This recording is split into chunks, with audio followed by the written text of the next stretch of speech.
I never thought I'd find myself writing here, but life has a way of knocking you down when you least expect it. My wife, Ellie, and I had been married for 10 years.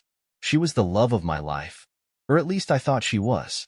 Recently, though, things have started to change, and I can't tell if I've been blind or just too trusting. It began a few months ago when Ellie decided to get healthier. She started going to the gym regularly and completely overhauled her wardrobe.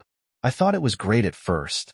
She seemed happier, more energetic, and I was proud of her for taking care of herself. But then, little things started adding up. She became secretive. Her phone, once left casually on the coffee table, was now glued to her side. She'd laugh at messages but wouldn't tell me what was so funny. Her gym sessions stretched longer, sometimes 3 hours, and she'd always have a story about how the traffic was terrible or a class ran late. I told myself I was imagining things, that I was just being paranoid. But then there were the nights where she came home wearing makeup, looking polished in ways that didn't match a sweaty workout. She claimed the gym offered a spa package, so she used it after training. It sounded plausible enough, at first. One day, I decided to surprise her by stopping by her gym with her favorite smoothie.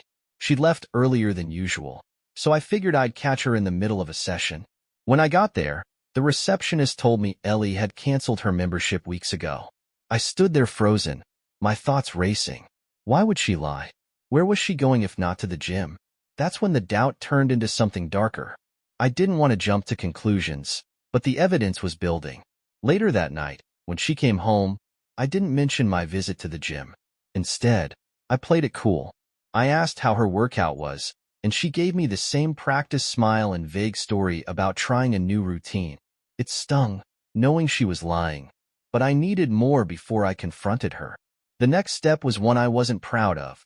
I decided to follow her. The following week, Ellie left for her usual gym session, dressed in sleek workout gear and a bright smile.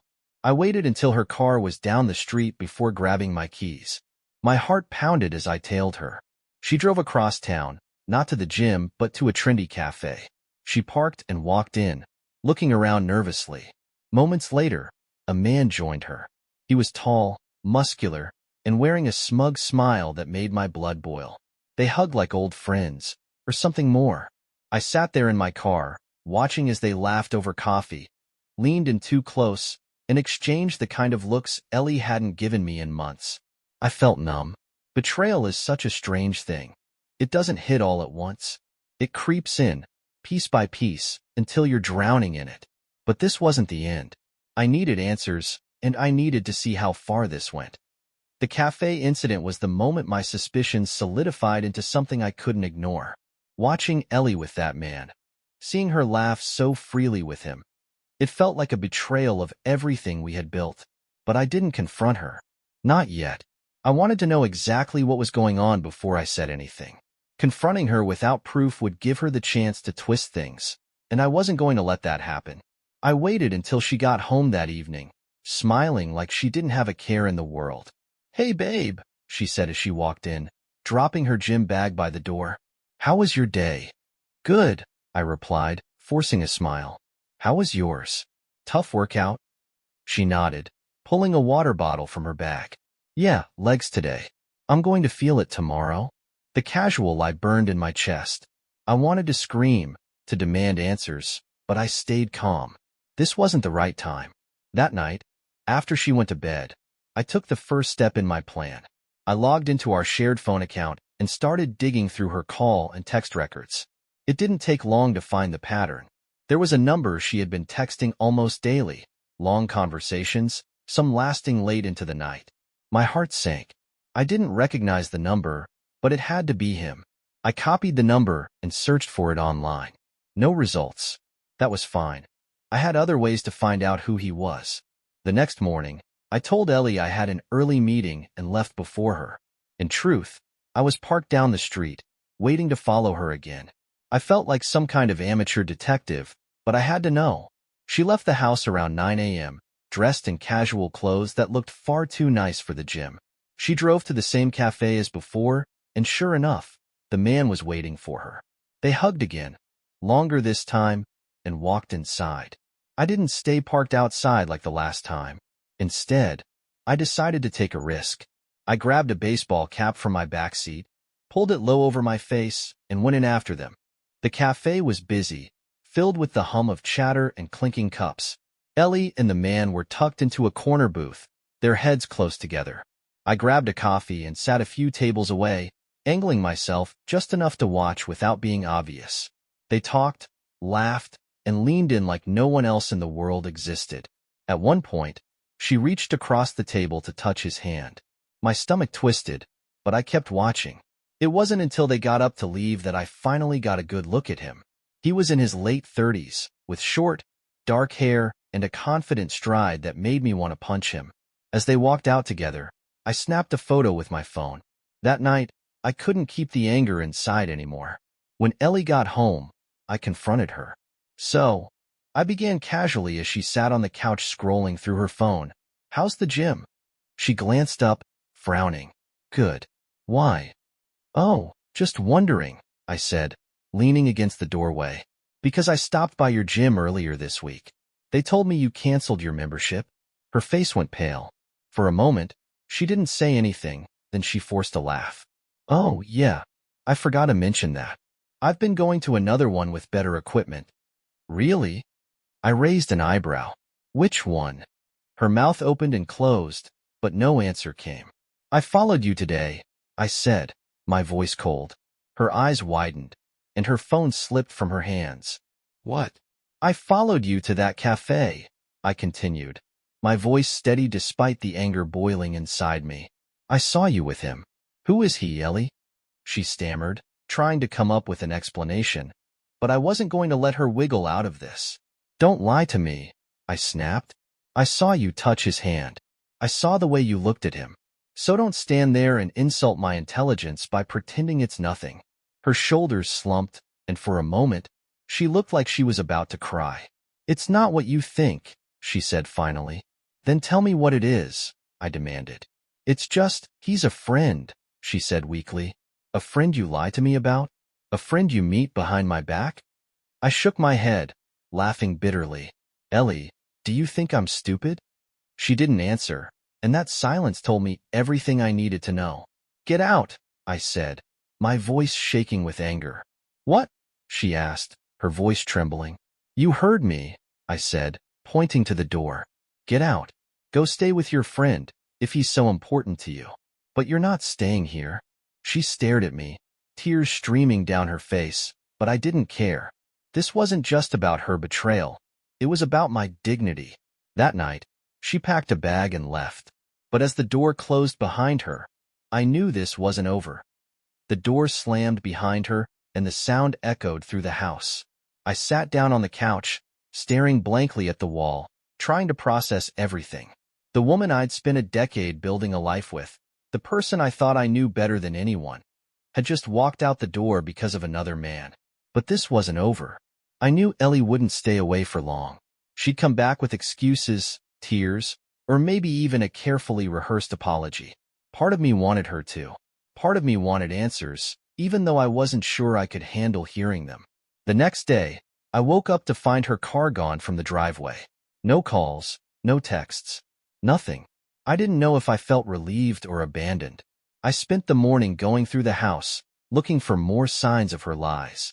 Her gym bag was still sitting by the door where she dropped it. When I opened it, I found nothing but an empty water bottle and a single receipt. It wasn't from the gym. It was for a boutique downtown, dated 2 weeks ago. The items listed made my stomach turn. Lingerie I'd never seen in cologne that definitely wasn't mine. My jaw tightened.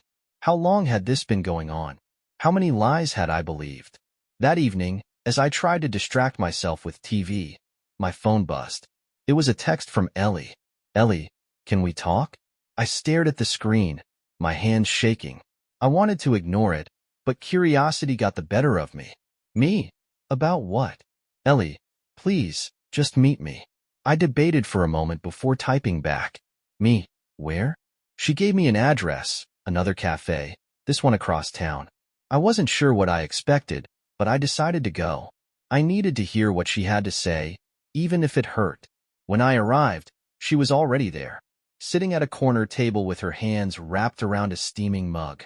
She looked up when I walked in, her face pale and drawn. "Thanks for coming," she said softly as I sat down. "Get to the point," I said, my voice cold. "What do you want, Ellie?" She winced but didn't argue. I need you to understand that this wasn't planned. I never meant for things to get this far." I laughed bitterly. "That's funny because from where I'm sitting, it looks like you've been planning this for months." She shook her head, tears welling in her eyes. "I was unhappy, okay? I didn't know how to tell you. And then he was just there." "There?" I repeated, my voice rising. "Ellie, do you hear yourself? You threw away our marriage because he was there?" "I didn't throw it away," she said defensively. "You did. You've been distant for years, burying yourself in work and ignoring me. I felt invisible." I stared at her, stunned. "So your solution was to cheat on me?" She looked away, wiping her eyes. "It wasn't supposed to happen, but it did. And now I don't know how to fix this." Her words hit me like a punch to the gut. She wanted to fix this? After everything she'd done? "You don't," I said finally. "You don't get to fix this, Ellie. You made your choice. Now you have to live with it." She reached across the table, but I pulled my hand away. "Please, let me come home," she whispered. I shook my head. "No, you don't get to come back like nothing happened. You chose him, Ellie. Go to him." Her face crumpled, and for a moment, I almost felt sorry for her. But then I remembered the lies, the receipts, the cafe meetings, and my resolve hardened. "I hope he was worth it," I said as I stood up. "Goodbye, Ellie." I walked out without looking back. But as I drove home, I realized this wasn't just about Ellie anymore. That man, the one she chose over me, had taken everything from me, and I wasn't going to let him get away with it. This wasn't over. The drive home felt like a blur. My hands gripped the steering wheel tightly, and my mind raced with thoughts of what I'd just heard. Ellie had blamed me. She'd twisted her betrayal into my failure, as if my dedication to our life had somehow pushed her into his arms. The rage simmered in my chest, but underneath it was something worse, a hollow ache. I'd been blindsided, humiliated, and discarded like I was nothing. And that man, the one she left me for, he was still out there, living his life as if he hadn't just ripped mine apart. That night, I barely slept. My mind replayed her words over and over, and every time I thought about her tears or the way she begged to come back, my resolve hardened. I needed to know who this man was. Not just his name, but everything about him. If he thought he could walk into my life, destroy my marriage, and face no consequences, he was wrong. The next morning, I called in sick to work. I had more important things to do. First, I called a private investigator. His name was Harris, and he came highly recommended by an old college friend. "I need information on someone," I told him when we met in his office. Harris leaned back in his chair, giving me a sharp look. "What kind of information?" "Everything," I said.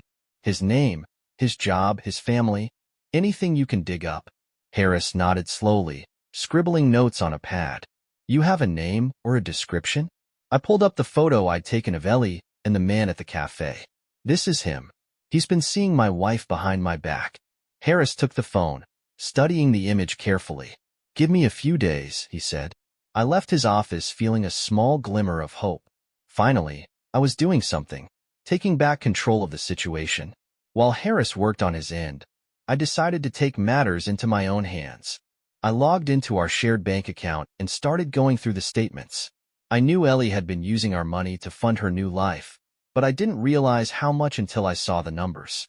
Hotel stays, boutique purchases, expensive dinners, thousands of dollars gone, all while she lied to my face. The worst part? She thought I wouldn't notice. I printed out the statements, highlighting every suspicious transaction.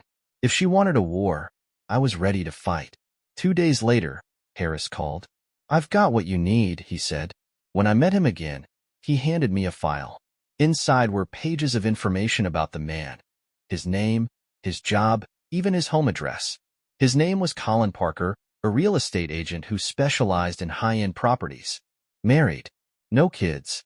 The sight of his smug face and the photos Harris had included made my blood boil. Here was a man who had a wife at home but was spending his days with mine. Anything else? I asked, flipping through the file. Harris hesitated. There's more, but it's not pretty. Turns out he's got a bit of a history with this sort of thing. What do you mean? He's been involved with several married women over the years, Harris explained. It's a pattern. He targets women who are vulnerable or looking for excitement, gets what he wants, and moves on. I clenched my jaw, the anger bubbling up again. So he's done this before? Harris nodded. He's good at it, too. Keeps things just under the radar so it's hard to prove. But now you've got enough to connect the dots. As I drove home with the file in hand, a plan started forming in my mind. Colin thought he was untouchable, but he was about to learn the hard way that actions have consequences. Ellie wasn't the only one who had underestimated me. That evening, I sat at the kitchen table with Harris's file, the bank statements, and a glass of whiskey. I wasn't just going to expose the truth. I was going to make sure Colin felt the weight of every lie, every betrayal. This wasn't about revenge anymore. It was about justice. The file sat in front of me, its pages spread out like pieces of a puzzle waiting to be assembled. Colin Parker, successful real estate agent, married, and a serial cheater. On paper, he looked like the perfect guy. A charming smile, a polished reputation, and a knack for closing deals. But I knew the truth.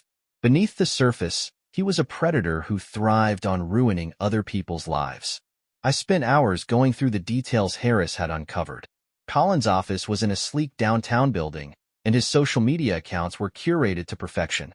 Vacation photos, charity events, and promotional posts for luxury homes. His wife, Lauren, appeared in a few of the pictures, a stunning blonde with an easy smile. She had no idea what kind of man she was married to. The thought of her being blindsided like I was made my stomach twist. As much as I wanted to confront Colin directly, I knew there was a better way to handle this. The next morning, I drove to his office. I wasn't planning to storm in or cause a scene. I just wanted to get a sense of who I was dealing with. I parked across the street, blending in with the steady flow of downtown traffic. Colin came out around 11:30, looking every bit the part of a high-powered professional. He wore a tailored suit, carried a leather briefcase, and walked with the confidence of someone who thought he owned the world. I followed him to a nearby cafe, keeping my distance. He sat at an outdoor table, ordered a coffee, and pulled out his phone. I couldn't see his screen, but I didn't need to. He was probably texting Ellie or some other poor woman he had ensnared. My phone buzzed in my pocket. It was Harris. Got another update for you, he said. Colin's been seeing your wife regularly for about 3 months now. I tracked their meetings, cafes, hotels, even a day trip to a resort about an hour out of town. My grip tightened on the steering wheel. 3 months. That was how long Ellie had been lying to me, smiling in my face while sneaking around with this man. There's one more thing, Harris added, his tone cautious. You're not the only one who's been tracking him. His wife hired someone too. What? I sat up straight. She must have been suspicious, because she hired a PI last month. I reached out to compare notes, and let's just say, Lauren's got her own pile of evidence. Lauren knew. And now, we had the same enemy. I ended the call and sat there for a moment, my mind racing. This changed everything. If Lauren was already onto him, then I had an ally. Someone who had just as much reason to expose Colin as I did. That afternoon, I called Harris back and asked him to set up a meeting with Lauren. I didn't know how she would react, but I had to take the chance. 2 days later, we met at a small diner just outside of town. Lauren walked in looking tense but composed. She was even more stunning in person, with sharp blue eyes that scanned the room as she approached my table. You're Richard, she said, her voice calm but firm as she sat down. And you're Lauren, I replied. Thanks for meeting me. She crossed her arms, leaning back slightly. Harris said you have information on Colin. Care to explain? I slid the folder across the table. Your husband's been seeing my wife. Her eyes narrowed as she opened the folder. She flipped through the pages in silence, her face hardening with every photo and receipt she saw. When she finished, she closed the folder and looked up at me. I knew he was cheating, she said quietly, but I didn't know about your wife. I nodded, unsure of what to say. Lauren leaned forward, her expression turning cold. What do you want from me, Richard? I want the truth to come out, I said. I want Colin to face the consequences of what he's done. And I thought, maybe we could help each other. She studied me for a long moment, her fingers drumming on the table. What are you proposing? I hesitated, choosing my words carefully. You and I both have evidence, enough to expose him for who he really is. If we combine what we have, we can make sure he doesn't get away with this. Lauren's lips pressed into a thin line, and for a moment, I thought she was going to say no. But then she nodded slowly. Fine, she said. But if we're doing this, we're doing it my way. I'm not just going to blow up his life. I'm going to make sure he doesn't have anything left when it's over. Her words sent a chill down my spine, but I couldn't argue. Colin had destroyed too much to deserve an easy way out. As I left the diner that day, I felt a strange sense of relief. I wasn't alone in this anymore. Lauren and I were on the same side, and together, we were going to make sure Colin paid for everything he'd done. After meeting Lauren, I felt like I finally had a partner in this nightmare. A calm, calculated ally who was just as determined to see Colin's world crumble as I was. But the weight of what we were about to do still pressed down on me. Revenge wasn't something I'd ever imagined myself pursuing. But this wasn't just about getting even. It was about reclaiming control of my life. Lauren and I spent the next few days planning. She was meticulous, going over every detail to ensure there were no loose ends. If we're doing this, she said during one of our calls, we need to do it right. No second chances. We decided on a two-pronged approach. Expose Colin to his professional circle and destroy his personal life in the process. Lauren was brilliant. She had a knack for strategy, and her icy determination was almost unnerving. I've been married to that man for 8 years, she said at one point. I know exactly where to hit him, so it hurts the most. She wasn't kidding. Our first target was his career. Colin thrived on his image. He was the charming, successful agent who closed million-dollar deals and made everyone feel like they were his top priority. But behind the scenes, he had plenty of skeletons in his closet, and Lauren knew exactly where to find them. She compiled a list of unethical deals he'd made over the years. Properties flipped with falsified inspections, contracts pushed through with hidden fees, and bribes paid to inspectors to overlook major issues. It was all there in black and white, and Lauren had the receipts to prove it. Meanwhile, I focused on gathering evidence of his affair with Ellie. Between the photos, texts, and financial records, I had a mountain of proof. I even went back to the cafe where they'd met and spoke to one of the baristas, who remembered them well. They come in here all the time, she said. They're hard to miss, always laughing and acting like teenagers in love. It made my stomach turn, but it was another piece of the puzzle. The next step was to expose everything. Lauren had a friend in the local real estate community who ran a blog about industry news and scandals. We decided to anonymously leak the information about Colin's unethical practices and his affair. The blog post went live on a Monday morning, complete with photos of Colin and Ellie at the cafe, screenshots of texts, and detailed accounts of his shady deals. By noon, it had been shared hundreds of times, and the comments section was a feeding frenzy. This guy sold me a house with a leaky roof, one person wrote. Can't believe I almost hired him, another added. What a scumbag. It didn't take long for the fallout to begin. Clients started canceling contracts, and Colin's office phone was ringing off the hook with angry calls. His pristine reputation was in tatters, and there was no way he could spin this to his advantage. But we weren't done yet. Lauren had one final move up her sleeve. A divorce filing that would leave him with nothing. She had already spoken to her lawyer, who assured her that with the evidence we'd gathered, she had a solid case. Colin wouldn't just lose his career. He'd lose his marriage, his home, and the lifestyle he'd worked so hard to maintain. The moment she told him was brutal. She called me afterward, her voice steady but cold. He didn't even try to deny it, she said. He just sat there, staring at the papers like a deer in headlights. I couldn't help but smile. As satisfying as it was to watch Colin's world collapse, there was still one loose end, Ellie. She hadn't reached out since our last conversation, but I knew it was only a matter of time. Sure enough, a few days later, she showed up at my door. Richard, she said, her voice trembling. We need to talk. I leaned against the doorframe, blocking her from coming inside. What is there to talk about, Ellie? I made a mistake, she said, tears streaming down her face. I don't know what I was thinking. I want to come home. I stared at her, my chest tightening.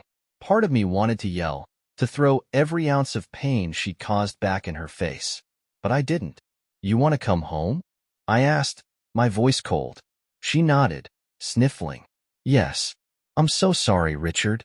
I'll do whatever it takes to make this right. I took a deep breath, steadying myself. You already made your choice, Ellie. And now, you have to live with it. Please, she whispered, her voice cracking. I don't want to lose you. You already did, I said, stepping back and closing the door in her face. As I locked the door, I felt a strange mix of sadness and relief. Ellie's chapter in my life was over, and for the first time in months, I felt free. This wasn't the ending I had imagined for my marriage, but it was the one I needed. After closing the door on Ellie, I stood there for a moment, staring at the wood grain as if it could answer the questions swirling in my head. This was the woman I had vowed to love and protect, the woman I thought I'd grow old with, and yet here we were, broken beyond repair. Her tears should have moved me, but they didn't. I felt nothing. It wasn't the kind of emptiness that comes from despair. It was the clarity of finally being done. For the next few days, I tried to focus on moving forward. I threw myself into work, started going to the gym again, and even reached out to a few old friends I'd lost touch with. But there was still one unresolved thread pulling at me, Colin. I wanted to believe that exposing him and watching his life unravel would be enough. But the truth was, it wasn't. I couldn't shake the image of him laughing with Ellie, sitting across from her like I didn't exist. He had stepped into my life, taken what wasn't his, and walked away without a care in the world. That didn't sit right with me. So I made a decision. Lauren and I met again at the diner, both of us nursing cups of coffee that had gone cold. She looked sharper than ever, her demeanor cool and composed, but there was an undercurrent of anger beneath her polished exterior. How's he holding up? I asked, breaking the silence. She smirked. Not well. He's been trying to salvage his career, but no one will touch him now. His clients have all jumped ship, and his boss is furious about the scandal. Last I heard, he's considering leaving the city. I nodded, but the thought of Colin starting over somewhere else didn't sit well with me. He doesn't deserve a clean slate, I said. Lauren tilted her head, studying me. What are you thinking? I want to confront him, I said, face to face. No games, no hiding behind leaks or legal papers. I want him to look me in the eye and explain why he thought he could get away with this. She leaned back, her fingers tapping the edge of her cup. Are you sure that's a good idea? No, I admitted, but I need to do it. Lauren sighed, then reached into her bag and pulled out a slip of paper. Here, she said, sliding it across the table. I picked it up and saw an address written in neat, looping handwriting. That's where he's staying, she explained. A friend of mine saw him there a few days ago. It's a rental, temporary, but he's there for now. I stared at the address, my pulse quickening. Thanks, I said. Be careful, she replied, her tone softening. Men like Colin don't play fair. I'm not looking for fair, I said, standing. I'm looking for closure. The next evening, I found myself parked outside a modest townhouse on the edge of town. The lights were on, and through the window, I could see Colin pacing the living room, a phone pressed to his ear. I sat there for a moment, wondering if I was making a mistake. But then I thought about Ellie, about the lies and the betrayal, and my resolve hardened. I stepped out of the car, my heart pounding as I walked up to the door. I rang the bell and waited, my fists clenching and unclenching at my sides. After a moment, the door opened, and there he was, Colin Parker, in the flesh. He looked surprised at first, but then his expression shifted into something smug. Well, he said, leaning against the doorframe, if it isn't the husband, can we talk? I said, my voice cold. Colin smirked, stepping aside to let me in. By all means. I was wondering when you'd show up. The living room was sparsely furnished, with a couch, a coffee table, and a half-empty bottle of whiskey sitting on the counter. Colin gestured for me to sit, but I stayed standing.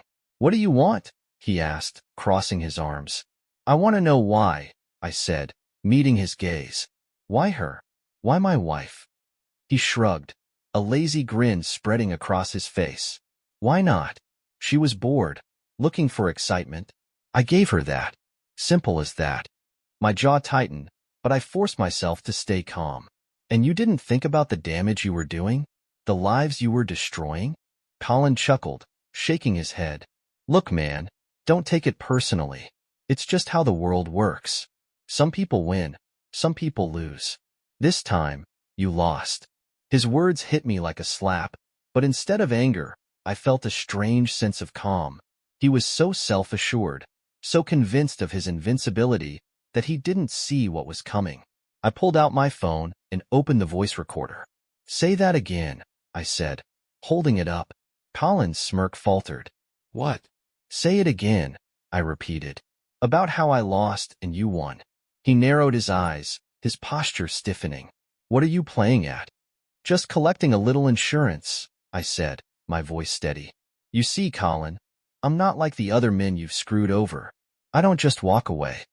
His face darkened, but before he could respond, I turned and walked out the door, leaving him standing there in stunned silence. That recording was just the beginning. The recording became a weapon. I spent the next few days making sure everything was in place. It wasn't enough to simply confront Colin. I wanted to dismantle the life he had built on lies and manipulation. The first step was ensuring the recording would see the light of day if anything happened to me. I sent it to Harris and Lauren, along with a message. If Colin tries anything, release this. Lauren, ever strategic, responded immediately. This will back him into a corner, she said. He won't take it lightly. That was the point. I started digging into Colin's professional connections, reaching out to a few former clients and colleagues. The blog post about his unethical deals had done most of the damage, but I wanted to seal his fate. I contacted a journalist I knew, someone with a reputation for investigative pieces, and handed over everything Lauren and I had gathered. A week later, the article hit the front page of the local paper. Real estate fraud. The dark side of a top agent. Colin's career was officially over. While Colin's professional life crumbled, I turned my attention back to Ellie. She'd been reaching out constantly, texts, calls, even letters left in my mailbox. I ignored all of them, but her persistence was wearing on me. Finally, one evening, she showed up at my door again. This time, she looked different, disheveled, as though she hadn't slept in days. Richard, please, she said, her voice hoarse. I just need you to listen. Against my better judgment, I let her in. She sat on the couch, wringing her hands. I've made so many mistakes, she began, her voice shaking. I thought I wanted excitement, something new. But all I did was destroy the best thing I ever had. Her words might have moved me a few weeks ago, but now they felt hollow. Why now, Ellie? I asked. Why come crawling back after everything? Tears streamed down her face. Because I realized now what I've lost. Colin. He wasn't who I thought he was. He used me, Richard. And when I needed him, he disappeared. I leaned back, arms crossed. So I'm Plan B? No, she said quickly. You're the one I should have chosen all along. Please, let me fix this. I stood, shaking my head. Ellie, you burned this bridge the moment you lied to me. You don't get to come back and pretend it never happened. She sobbed, but I didn't falter. Goodbye, Ellie, I said firmly, walking her to the door. It was the last time I ever saw her. Lauren called me the next day with an update. Colin's wife has filed for divorce, she said. He's officially hit rock bottom. Part of me felt satisfaction, but there was also a strange emptiness. I had spent weeks pursuing this goal, but now that it was over, I wasn't sure what came next. Are you okay? Lauren asked, her voice softer than usual. I think so, I said. It just feels final. She laughed lightly. It is. But you did what you needed to do. Now it's time to move on. Moving on wasn't easy. The house felt empty without Ellie, and the silence was deafening. I threw myself into work, spending long hours at the office to avoid coming home. One evening, as I sat in my quiet living room, my phone buzzed. It was a message from Lauren. Dinner this week? We both deserve a break. I hesitated for a moment, then typed back, sure. When? Dinner with Lauren was surprisingly easy. We met at a small restaurant on the edge of town, a quiet place where no one knew us. I'm not sure I remember how to have a normal conversation, I joked as we sat down. She smiled. Me neither. But we can figure it out together. We talked for hours, about Colin, Ellie, and everything we'd been through. For the first time in weeks, I felt like I could breathe. As the night went on, I realized something unexpected. I enjoyed Lauren's company. She was sharp, funny, and deeply empathetic. When we said goodbye, she smiled warmly. You're going to be okay, Richard. So are you, I replied. Lauren and I stayed in touch after that. We weren't rushing into anything, but there was a connection between us that neither of us could deny. In the months that followed, I slowly rebuilt my life. I sold the house Ellie and I had shared and moved into a new place closer to work. I started seeing a therapist to unpack everything I'd been through, and for the first time in years, I felt like I was truly living for myself. One evening, as I was leaving work, I got a text from Lauren. Drinks? My treat this time. I smiled, typing back, see you in 30. We met at a quiet bar downtown, and as we sat there talking, I realized how far we'd both come. Do you think it's possible to start over? I asked her. She tilted her head, considering the question. I think it's not just possible, it's necessary. We can't let the past define us forever. Starting over wasn't easy, but it was worth it. Lauren and I didn't rush into anything, but over time, our friendship grew into something more. Looking back, I realized that what Ellie and Colin had done to us wasn't just a betrayal. It was a wake-up call. It forced me to see the cracks in my life, the things I'd ignored for too long. In the end, I didn't just survive, I thrived. And for the first time in years, I felt like I was exactly where I was meant to be.